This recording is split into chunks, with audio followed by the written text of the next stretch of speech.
Quando as pessoas voam para o Aeroporto Internacional Dulles, em Washington, Distrito de Colômbia, muito poucas sabem por que ele tem esse nome. Muito menos sabem algo sobre o homem por trás disso. Na Segunda Guerra Mundial, o brigadeiro-general William J. Wild Bill Donovan comandou o Escritório de Serviços Estratégicos e ele conduziu operações secretas em todo o mundo, da Ásia à Europa, contratando e recrutando civis e militares em serviço ativo como operativos secretos. As experiências da Office of Strategic Services mostraram a necessidade de criar uma organização especializada que pudesse lidar com a coleta de inteligência e operações secretas com negação plausível. O sucessor da Office of Strategic Services, a Agência Central de Inteligência, continuou esse legado com resultados muito mistos e controversos. Quem foi Alan Dulles? Como ele se tornou o primeiro diretor civil da Agência Central de Inteligência? Qual foi o seu registro como diretor?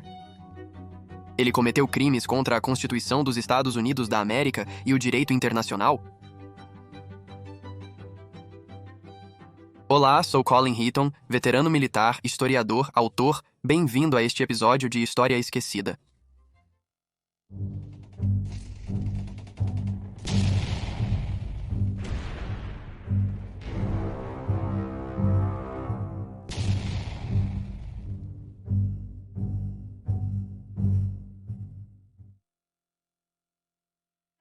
Allen Welsh Dulles, nascido em 7 de abril de 1893 em Watertown, Nova York, serviu junto com seu irmão mais velho, John Foster Dulles, na presidência de Dwight D., secretário de Estado de Eisenhower. Sua família tinha uma longa história de serviço governamental. Sua irmã mais nova, Eleanor Lansing Dulles, tornou-se diplomata. Seu avô materno, John W. Foster, foi secretário de Estado sob o presidente Benjamin Harrison, enquanto seu tio, por casamento, Robert Lansing, foi secretário de Estado sob Woodrow Wilson. Dulles graduou-se em Princeton e tornou-se diplomata no Departamento de Estado em 1916. Inicialmente designado para a Embaixada dos Estados Unidos da América em Viena, Áustria, Dulles foi transferido para Berna, Suíça, com a equipe da embaixada, antes dos Estados Unidos da América entrarem na Primeira Guerra Mundial. Dulles conheceu o plano de Woodrow Wilson para envolver os Estados Unidos da América antes de ele solicitar uma declaração do Congresso. Dulles afirmou muitos anos depois que, enquanto estava em Berna, foi chamado por Vladimir Lenin, que queria se encontrar com ele em 8 de abril de 1917, um dia antes de Lenin partir para São Petersburgo a bordo de um trem alemão. Acredita-se que a reunião aconteceu. Sobrevivendo à gripe espanhola, Dulles participou da delegação americana na Conferência de Paz de Paris, junto com seu irmão John.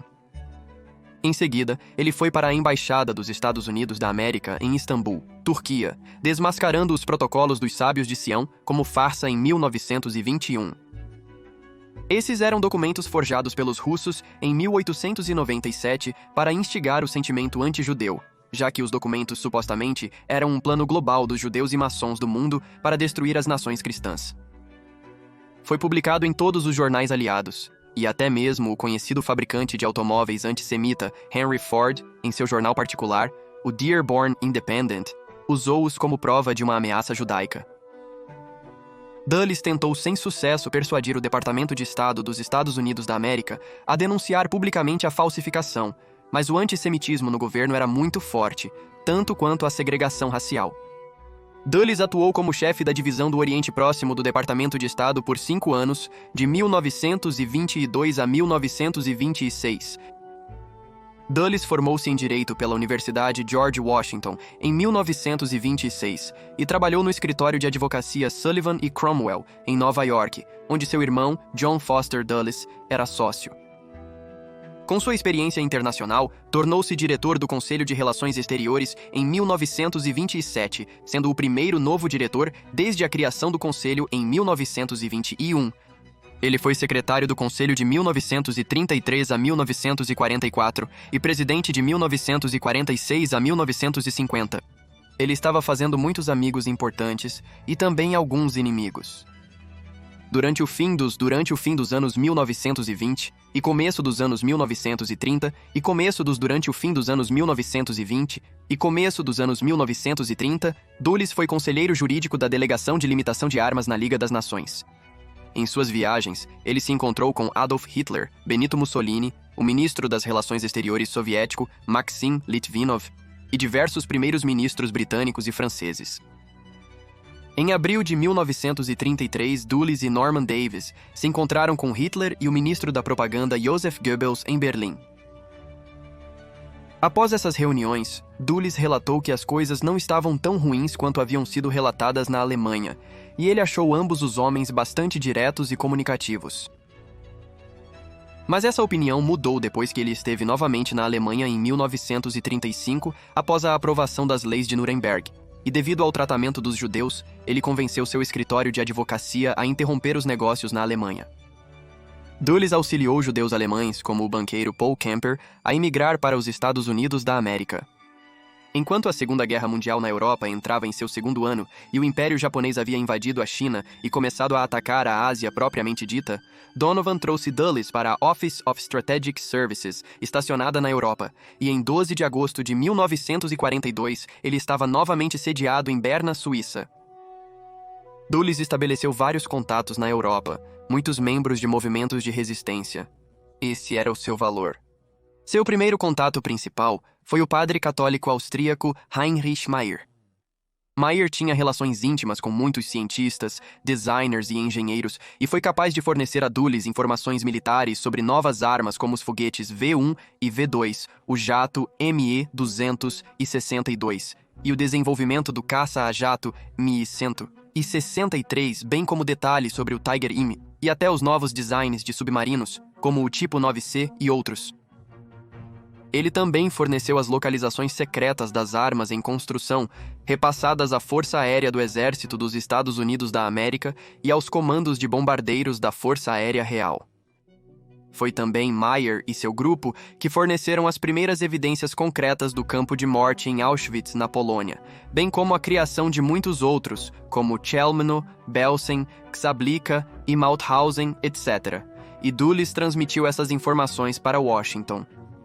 Um dos melhores contatos de Dulles era o chefe da Abwehr, a inteligência alemã, o almirante antinazista Wilhelm Canaris. Canaris forneceu informações incríveis a Dulles através de seus contatos mútuos, incluindo planos estratégicos alemães, objetivos operacionais, como o plano de Hitler para a Operação Cidadela, que se transformou na Batalha de Kursk. Todas essas informações foram passadas para os vários aliados, incluindo Stalin, que no início da guerra estava relutante em acreditar em qualquer inteligência que recebia. Sobre a Batalha de Kursk e Prokhorovka, veja nosso vídeo sobre essa batalha. Porém, nesta vez, Stalin confiou na inteligência e agiu conforme ela. Donovan baseou suas decisões de posicionamento tático de agentes na Europa nesses relatórios.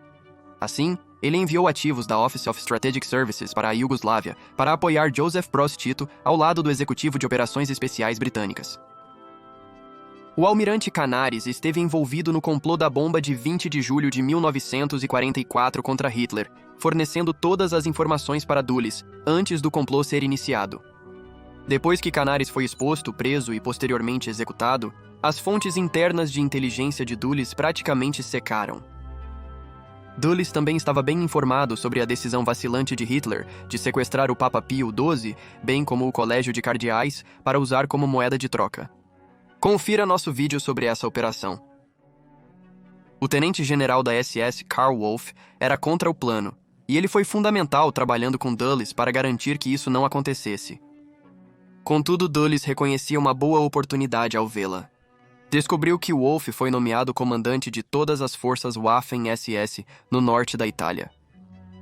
Wolff também era o governador militar alemão do norte da Itália e o plenipotenciário de Benito Mussolini durante os últimos 2 anos da guerra. Sabendo que Wolff teria sido condenado como criminoso de guerra por seu envolvimento no Holocausto, ele procurou através de um emissário suíço. Se Wolff pudesse negociar a rendição das forças SS, ele estaria protegido dos julgamentos por crimes de guerra posteriormente. Wolff mostrou grande interesse durante nossa entrevista em 1984. Himmler me nomeou para comandar as forças SS na linha Gustav e manter aquela área. Eu sabia que, com a condição de nossas forças e o peso dos aliados avançando para o norte, era apenas uma questão de tempo. Encontrei Dulles em março de 1945 e acordamos, já que sabíamos que a guerra estava praticamente no fim. Daquele ponto em diante, tratava-se de salvar vidas. Depois da Guerra Europeia, Dulles atuou como Office of Strategic Services Berlin por 6 meses. Neste papel, liderou a Operação Paperclip e Wolf. O Escritório de Serviços Estratégicos, dissolvido em outubro de 1945, trouxe ex-cientistas alemães, engenheiros, técnicos e especialistas. Enquanto nessa função, Dulles comandou a Operação Paperclip e Wolf ajudou. Temos um vídeo sobre esta operação também, que trouxe ex-cientistas alemães, engenheiros, vários técnicos especialistas e químicos para os Estados Unidos, a fim de obter uma vantagem inicial sobre a União das Repúblicas Socialistas Soviéticas. O presidente Harry S. Truman desejava as melhores mentes que trabalharam para Hitler, capturadas pelos aliados ocidentais, não pelos soviéticos. O problema era que ele não queria ninguém ligado ao partido nazista.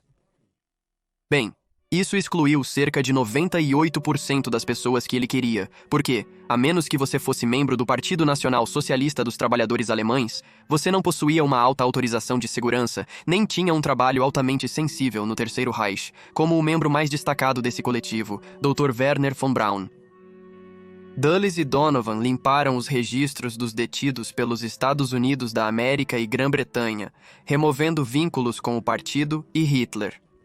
Wolf também incrivelmente fez parte dessa lista. Dulles e seu irmão John foram conselheiros do candidato presidencial republicano Thomas E. Dewey. Eles, juntamente com o ex-secretário da Marinha James Forrestal, que também foi o primeiro secretário de Defesa, ajudaram a formar o Escritório de Coordenação de Políticas. Em 1949, Dulles coautorou o relatório Dulles-Jackson, criticando a recém-criada Agência Central de Inteligência pela Lei de Segurança Nacional de 1947. Truman, insatisfeito com o relatório, nomeou o tenente-general Walter Bedell Smith como novo diretor da Agência Central de Inteligência. Smith recrutou Dulles para gerenciar as operações secretas da agência como diretor adjunto de planos a partir de 4 de janeiro de 1951. Em 23 de agosto de 1951, Dulles foi promovido a diretor adjunto da Agência Central de Inteligência, segundo na hierarquia de inteligência e dirigindo operações globais à medida que a Guerra Fria se intensificava. Após a eleição de Dwight Eisenhower em 1952, Bedell Smith foi nomeado para o Departamento de Estado e Dulles então se tornou o primeiro diretor civil da Agência Central de Inteligência. Por conta do dano ocorrido em Dulles, pedido presidente Dwight D. Eisenhower exigiu que o senador Joseph McCarthy parasse de emitir intimações contra a Agência Central de Inteligência. Documentos tornados públicos em 2004 revelaram que a Agência Central de Inteligência, sob as ordens de Dulles, invadiu o escritório do Senado de McCarthy e alimentou-o com desinformação, alimentando sua crença na infiltração de comunistas na Agência Central de Inteligência para desacreditá-lo, e funcionou. Em 1953, Dulles, juntamente com Frank Wisner, comandou a Operação Ajax secreta que levou à remoção do primeiro-ministro democraticamente eleito do Irã, Mohammad Mossadegh, e instalou o amigável ao Ocidente Mohammad Reza Pahlavi, Shah do Irã. O golpe bem orquestrado durou um período de 5 dias de 15 a 19 de agosto de 1953, quando a Agência Central de Inteligência, juntamente com o MI6 britânico, planejou o golpe para manter o controle sobre o petróleo iraniano e evitar que Teherã caísse sob influência soviética após a Segunda Guerra Mundial. Devido às informações sobre a relação entre as duas nações, temia-se que os soviéticos planejassem a tomada do país após a nacionalização da Companhia de Petróleo Anglo-Iraniana por Mossadegh. Em 18 de agosto de 1953, Dulles encontrou-se com o Shah durante as férias em Roma, e os dois se encontraram no Hotel Excelsior durante o check-in. A reunião acabou sendo fortuita, diz o primeiro-ministro. General Faisal Said, que era pró-Ocidente, permaneceu no país auxiliando os Estados Unidos e o golpe. Mark Gazerovsky, professor de ciência política na Universidade Tulane em Nova Orleans, diz que, para muitos no Irã, o golpe provou a duplicidade de Washington. Os Estados Unidos da América, retratados como guardiões da liberdade, foram vistos usando meios nefastos para eliminar um governo democraticamente eleito para atender seus interesses estratégicos. O autor Stephen Kinzer afirmou que a Revolução de 1975 foi um efeito a longo prazo do aumento da repressão do Shah, que chegou ao poder como resultado do golpe, que foi a primeira grande derrubada bem-sucedida de um regime americano pela agência, que passou mais de 30 anos trabalhando para minar os interesses americanos em todo o mundo. O golpe de 1953, a primeira derrubada bem-sucedida de um governo estrangeiro pela agência, se tornou um modelo para o futuro. Os soviéticos responderam aumentando sua assistência política e militar e presença no Oriente Médio, especialmente na Síria e no norte da África, fornecendo armas para o Egito, Líbia e Iraque. Isso levaria a mais problemas no futuro. Por décadas, os Estados Unidos negaram qualquer participação no golpe iraniano. Mas essa posição terminou em 2009, quando o presidente Barack Obama reconheceu o papel de Washington. Na Grã-Bretanha, enquanto isso, a British Broadcasting Corporation, financiada pelo governo, forneceu detalhes em 2011 de como transmitia programas anti-Mossadegh para minar seu governo. Em 30 de março de 1949, o coronel sírio Husni al-Zaim, em um golpe de Estado sem derramamento de sangue, assumiu o poder do presidente Shukri al-Quwatli, com aprovação e apoio ocidentais de James Hugh Keighley Jr. e do agente secreto da Agência Central de Inteligência Stephen J. Meade. Zaim então promulgou políticas que beneficiaram tanto a Grã-Bretanha quanto os Estados Unidos da América, como a construção do oleoduto transárabe em território sírio e a proibição tanto do Partido Comunista quanto de extremistas islâmicos, além de assinar um armistício com Israel. Mas Zaim não durou muito tempo, porque alguns dos oficiais que estavam envolvidos no golpe de al-Zaim, como Adib al-Shishakri e Semih al-Hinawi, organizaram outro golpe 6 meses depois, em agosto de 1949, e fizeram seu amigo al-Zaim ser julgado e executado por um pelotão de fuzilamento. Devido ao medo de Dulles de uma tomada de poder comunista, ele se aproximou do presidente Eisenhower e estima-se que foram pagos $3 milhões em subornos para facilitar os assassinatos de Abdel Hamid al-Sarraj, chefe da inteligência militar, Afif al-Bizri, chefe do Estado-Maior do Exército, e Khalid Bakdash, líder do Partido Comunista Sírio, com a ajuda do Meizes. O plano operacional das agências de inteligência dos Estados Unidos da América e do Reino Unido financiaria um comitê Síria Livre e forneceria armas para tropas paramilitares, incluindo a Irmandade Muçulmana. A Síria seria feita para parecer como a patrocinadora de tramas, sabotagens e violência dirigida contra governos vizinhos. Essas provocações serviriam como pretexto para uma invasão externa liderada teoricamente pelo Reino do Iraque, mas esse plano falhou. Dulles também foi fundamental no golpe liderado pela Agência Central de Inteligência codinome Operação PB Success, que removeu o presidente Jacobo Arbenz Guzmán da Guatemala em 1954 e instalou um governo mais confiável e amigável ao usuário. Dulles e a Agência Central de Inteligência foram criticados por desconhecerem o lançamento do Sputnik, o primeiro satélite do mundo, pela União Soviética em 4 de outubro de 1957. Eisenhower ficou menos que divertido ao saber do fato pela mídia, informação fornecida pelo Kremlin. General da Força Aérea dos Estados Unidos da América Curtis E. LeMay, comandante do Comando Aéreo Estratégico, disse que Dulles não o impressionava. Nunca o fez. Seu irmão John Foster Dulles era outro idiota da Ivy League que realmente precisava de um emprego diário, e eu nunca pensei muito nele também. No entanto, o ego de Dulles superou seu bom senso quando decidiu que a Agência Central de Inteligência poderia lidar com a Operação Baía dos Porcos de 1961 para derrubar Fidel Castro usando mercenários, dando aos Estados Unidos da América uma negação plausível. Confira nosso vídeo sobre a Baía dos Porcos para mais detalhes. O presidente John F. Kennedy teria dito que queria fragmentar a Agência Central de Inteligência em 1000 pedaços e espalhá-la ao vento. No entanto, após uma rigorosa investigação sobre os assuntos, métodos e problemas da agência, Kennedy afinal não a fragmentou e não recomendou supervisão do Congresso.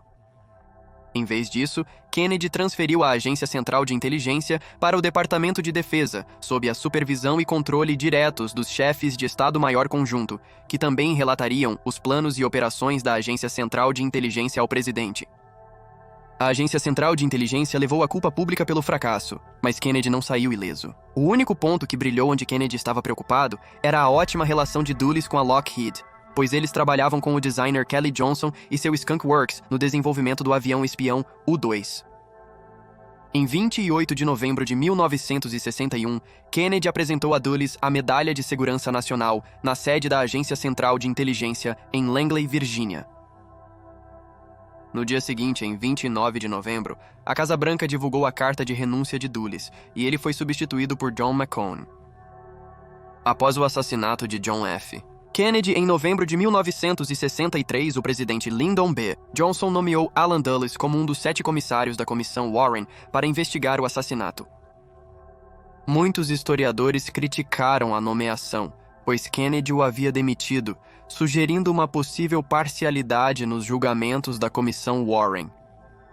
Na visão do jornalista e autor Stephen Kinzer, Johnson nomeou Dulles principalmente para que Dulles pudesse orientar a comissão sobre como entrevistar as testemunhas da Agência Central de Inteligência e quais perguntas fazer, porque Johnson e Dulles estavam ambos ansiosos para garantir que a comissão não descobrisse o envolvimento secreto de Kennedy nos planos ilegais da administração para assassinar Castro e outros líderes estrangeiros. Ironicamente, o procurador-geral Robert F.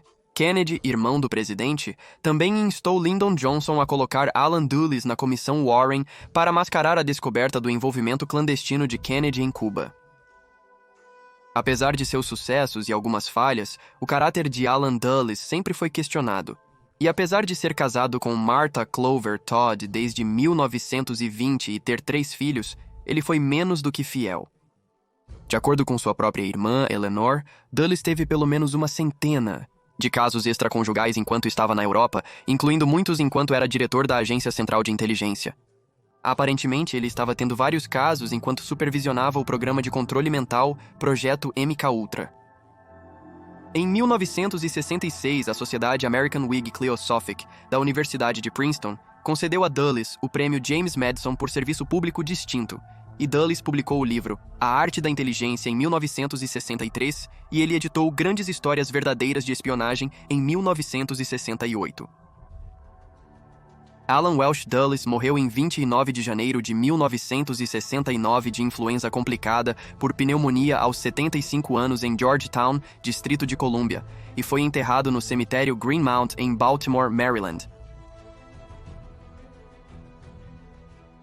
Obrigado por ver o episódio de hoje de História Esquecida. Se curtiu este episódio, considere se associar ao canal ou apoiar nossa página no Patreon. Isso nos auxiliaria a equilibrar o crescente custo de produção.